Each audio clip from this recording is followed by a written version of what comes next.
Hi, today we're going to be covering strategy number 1, how the enemy attacks your passion, and I thought it was best to just read from the book, the introduction. If I were your enemy, I'd seek to dim your passion, dull your interest in spiritual things, dampen your belief in God's ability and His personal concern for you, and convince you that the hope you've lost, it's never coming back.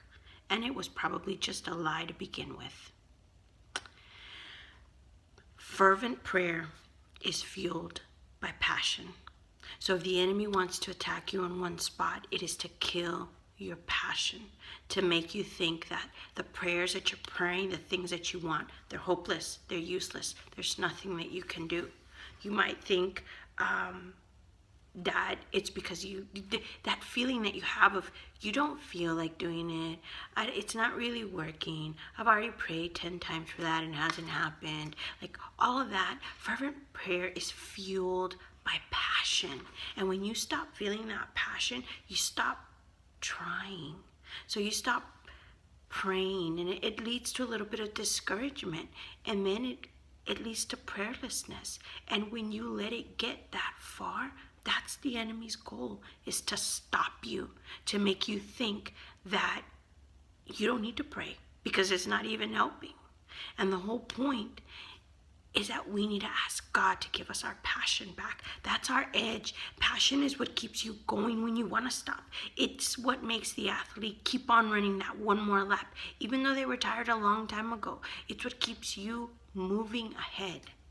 I'll never forget when I was doing this Bible study with a friend, or I read the book on my own first, and then I read it with a friend.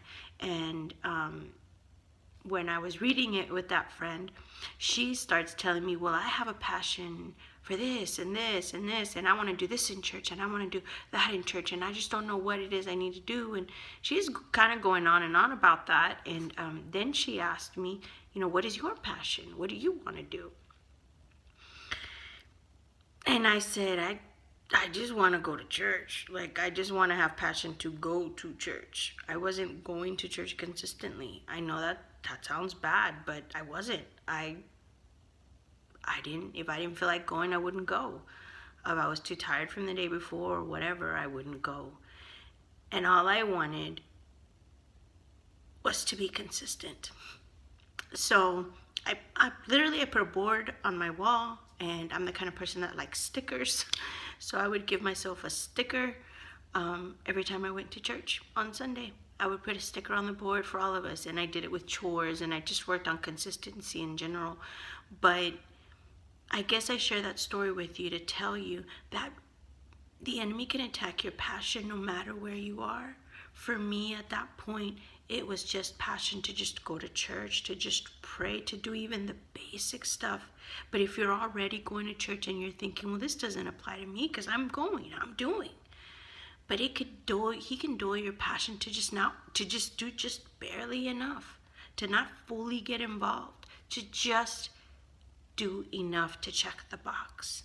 So the whole thought here, I want to read something on page 26. Hang on, let me find it. It says, that's why, if I were your enemy, I'd make stealing your passion my primary goal, because I know if I could dim your passion, I could significantly lower your resistance to temptation and discouragement.